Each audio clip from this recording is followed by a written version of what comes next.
Good morning. What should I expect my antiques, artwork, estate items to sell for? My name is Jason Roski. I'm the owner of the KC Auction and Appraisal Company here in Kansas City, Missouri. Thank you so much for watching this week's episode of the Weekly Question. We're going to be talking about what you should expect your items to realize and different ways to sell them when you go to sell your antiques, your artwork, jewelry, estate items and related. It's a beautiful day here in Kansas City. It's a bit chilly, but it is bright. And let me go ahead and try and share this on my page real quick. It's not showing up, so I'll come back to that in a second. Perfect. Share, right post, share to my page. All right. So there we go. Yeah, back on that.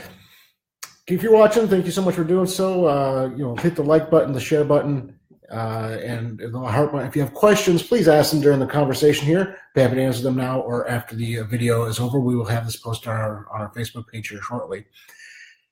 So what are we talking? We're talking about what your expectations should be. Let's say you've inherited a house full of furniture or antiques. You've collected for years. You're downsizing. Whatever the situation may be, what should you expect when you go to sell them? What are reasonable expectations? How are values derived? What makes people buy one thing more than another, and those kinds of things. So obviously there's a lot more than we can talk about in 10 or 15 minutes, but I want to touch on that. So what should your expectations be? Well, first and foremost, we hear this a lot. Well, I saw it on eBay for, the book says it's worth. We hear that one a lot more. We don't hear people referencing collector books that much anymore. But, I saw it on eBay. I saw it on replacements.com. I saw it on, Ruby Lane, TIAS, wherever your source materials might have come from. I saw this set of China's worth $3,000 to be pre-sold on replacements.com, or I saw somebody asking $2,200 for a chest of drawers just like the one that we have from Grandma. So what should you expect if you're going to sell, and what can you do possibly to achieve more value or realize that it may not be worth the extra expense? So expectations. When you're selling an object, the value you're going to achieve is going to be based on several things. Is there multiples of them available in the marketplace? Can you look at it and say, oh, this is a set of sterling flatware. There's 7 sets available online in different venues. They price anywhere from $18 to $24 per item, because sterling silver is, a set of flatware is valued by the item. Some pieces have more value than others. But generally, if there's a fair amount of it available, you can get a pretty good average. Teaspoons are worth the least. Asparagus and servers are worth a lot more. So you have to look at those kinds of factors. So let's say it's a set of flatware is worth $1,000 or being asked $1,000 for regularly. Well, silver is a commodity thing, a commodity asset, and so it's actually you're probably going to achieve a higher ratio of value compared to retail just through the marketplace, because there is an intrinsic value to your silver. So if it's $1,000, let's say the silver value is $800, you're probably going to get between $700 and $800 value just selling it because of the silver. Outside of that, let's talk about furniture, because we get a lot of furniture here. We see a lot of furniture. We get requests on furniture regularly. Every day I have this dining room set, living room set, bedroom furniture, whatever the case may be. And it's a really challenging market, and there's a lot of reasons why. So let's say you have a really nice Victorian side lock, Eastlake chest of drawers, the locking side panel so that you can't open the drawers without the key. Nice piece of furniture. Let's say that on retail refinished, it's $2,500 in a good antique shop in town. What would you be able to sell it for if you were selling it on your own? Generally speaking, pieces in a house, although they might be clean, they're not in showroom-ready condition. So you have to take into consideration, what is it going to cost whomever buys it? How much are they going to depreciate the value based upon the condition? Will they polish it and fix the few little things themselves, or will they pay somebody else to do it? You can spend $200, $300, $400 just on a good wax and polish and refresh job on a piece of furniture to make it look like that piece of furniture in the shop. So there you've got, say, $250, just as an easy number, 10% of the value. So if they have $2,500 on it, they've probably spent $250 to get it to the condition that it's in the shop. What other costs and factors does a shop have that an individual does not? Well, they have the rent. They're paying let's say $1 a square foot in a mall, in an antique mall. So that 3-foot square spot that it's in costs them money every month. It also costs them the revenue that they could sell, that they're not getting from other objects being sold in that spot. So there's going to be cost of that. They're probably paying a commission or a percentage to the antique mall to cover things like the credit card for processing fees and the utilities and insurance and taxes. And so they have all of those factors. And then nobody has a shop or a mall without having the idea that they're going to make some money. So if they're asking $2,500, we've already established they got $2,250 in it to kind of refresh it. They're down to $2,250. They're probably going to take a discount, 10 to 20%. So let's say they're going to max out $2,000 before they've paid any other costs. And it's a big piece of furniture. They might need help to move it, those kinds of things. So if they're going to sell it for $2,000, they're probably going to spend personally out of pocket between $800 and $1,200 on it, depending upon, does it fit their overall look? Does it fit their customer profile? Does it fit what they want people to see? Sometimes dealers have big pieces of furniture in the booth to attract people so they can sell the accessories around, the vases and the chairs and the small trinkets, the doilies, the pictures. You put a nice piece of furniture because it attracts the eye, it brings an interest. So they might consider it that way, but more often than not, they're going to pay about half of what they expect it to sell for. So they're going to have a price of $2,500. They expect it to sell for $2,000. They're going to pay $800 to $1,200. So what does that mean for you as a seller of that object? Well, that means if you want to sell it in a condensed time frame to someone else taking on the costs of it, you're going to sell it for $800 to $1,200. If you find that person, you're going to have to take some time to do that. If you want to achieve a higher price, how can you do that? Well, you can rent the booth yourself. You can sell it on eBay, or you can sell it on Craigslist. You can sell it on Ruby Lane or TIAS. All of these resources are available for you to sell, but they all cost money, except for Craigslist is still free. But they definitely cost you time. They definitely cost you the logistics. They cost you effort and time.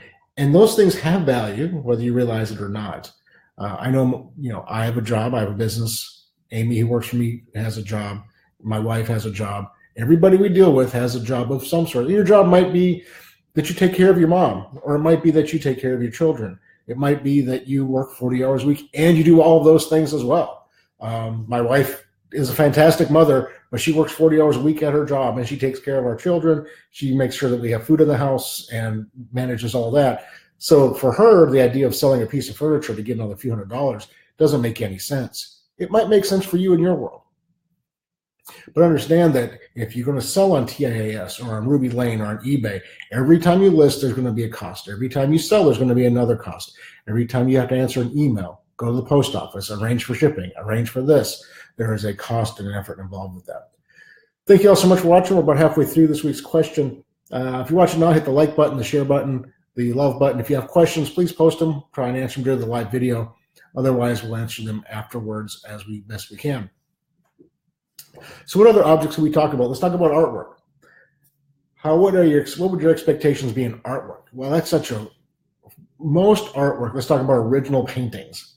We're talking about lithographs and sculpture. Those are usually pieces produced in an edition, and they're more of a commodity. A Thomas Hart Benton print, you can kind of get a pretty good range of what that's worth and what it's going to sell for, and what you could realize there with just a little bit of research. But what about an original oil painting?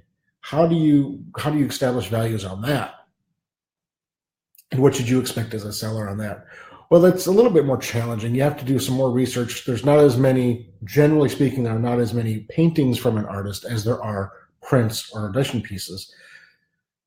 But an artist who produced any kind of work over time usually has records available.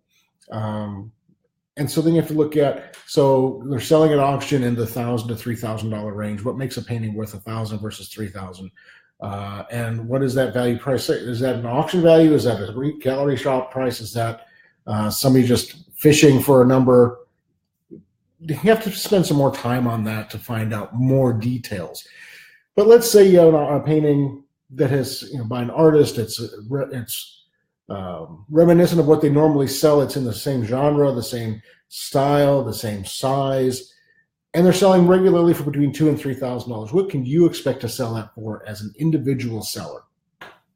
Well, you're not going to be able to, generally, you're going to have a harder time realizing that value in artwork for a lot of reasons. Hey, Junior, thanks for watching. Hit the like button, brother, if you would. You have a harder time realizing value as an individual seller in artwork because it is such, the world is full of so many fakes, so many different areas that you just don't know about as a buyer. And trust really plays a huge role in prices realized at auction. People don't understand that most auction companies have spent years and years and decades establishing a presence, establishing that solidity in the marketplace, that strength of market share, and they take the time to make sure that what they're offering is what they say it is, and if there's issues, they're there to back it up. As an individual buyer, you don't have the buying lists. As an individual seller, you don't have the buyer's lists that an established company may have, which is your first challenge to achieving a higher value. You also don't have that recognition and that history and experience and gravitas that an established seller of art would have, whether it's an auction company or a gallery. Generally speaking, if you take something to an art gallery and sell it on a consignment basis, they're going to charge you about a 50% commission, because when every painting hanging on the wall, that's all they can sell in that spot. They can put things in inventory, they can put it on their website, but at the end of the day, every square inch of their wall space has value to them, just like floor space does if somebody sells furniture. And so you have to consider from their perspective, what can they sell it for? How long is it going to take them to sell it? And then what would you realize? As an individual seller, you have all those same options available that we talked about before, the eBays, the Ruby Lanes, Craigslist, all those things. But the marketing of it is really a challenge. Unless you spend some significant time where you have inroads in that world, it's hard to find those buyers. So as a seller, if you have a painting that's going to sell for $2,000 and $3,000 in a gallery or an auction, if you're trying to sell it outright on your own, you might only get $500 to $1,000. The amount of buyers for those is, generally speaking, much more limited than for furniture or for jewelry. And so you have to take those things into account as well. Thank you all so much for watching. If you have any questions, please post them here. We'll answer them if we get to here before the end of the video or afterwards as we can. Send us an email, info@kcauctioncompany.com. Give us a call at 816-283-3633. Visit our website, kcauctioncompany.com. It's Good Friday. We have Easter coming up this weekend here in Kansas City. Today is beautiful, and they're talking about snow on Easter, which would be kind of ironic because we had very little snow all winter long. I think we had 3.5 inches total for the season. I know many of you on the East Coast have had that many times over in individual snowfalls. But it's a beautiful day here in Kansas City. I hope if you're local, you can enjoy the sun somewhat today. Otherwise, we're going to kind of wrap this up in just a second. Thank you all so much for watching. We're talking, generically speaking, when I've talked to what your expectations should be if you're going to sell it. If you're selling to a dealer, they're going to pay between 30 and 60 cents on the dollar, depending upon the condition of the asset that you're selling, the desirability for their customer profile, how much space it's going to take for them, what's it going to cost them to sell it after they get it from you. Are there going to be other costs involved in the preparation of the object, moving the object, and things along those lines? If you want to sell on your own and a piece is worth $1,000, if you can get $700 or $800 for it on selling it on your own, you're further ahead. But it's going to take you some time and effort. Rarely will an individual seller selling just a few objects get a full retail price point, simply because they don't have the customer base, they don't have the marketing in place, they don't have the recognition by the buyers. And so when you're looking to sell things, all of those things have value when you're considering hiring somebody to sell something for you, whether it's an estate sale company, an auctioneer, selling directly to a dealer, or in a consignment shop. There's a couple of really good consignment furniture stores here in Kansas City, and they take 50 or 60%. But again, there's a lot of costs involved on their end. They have to have people on staff to move it all the time. They have to pay for that rent. They're going to pay for the insurance, the taxes. All of those things remove value from a seller proposition, or as a cost of doing business. And so keep those things in mind when you're looking to sell. And it may not be as much money as you think you're going to get, but if you understand why, you'll probably be just as satisfied with accepting a lesser number, realizing that your time is valuable, your efforts are valuable, and the expertise of the person you're selling it to or through, they need to get compensated for that, just as in any other business.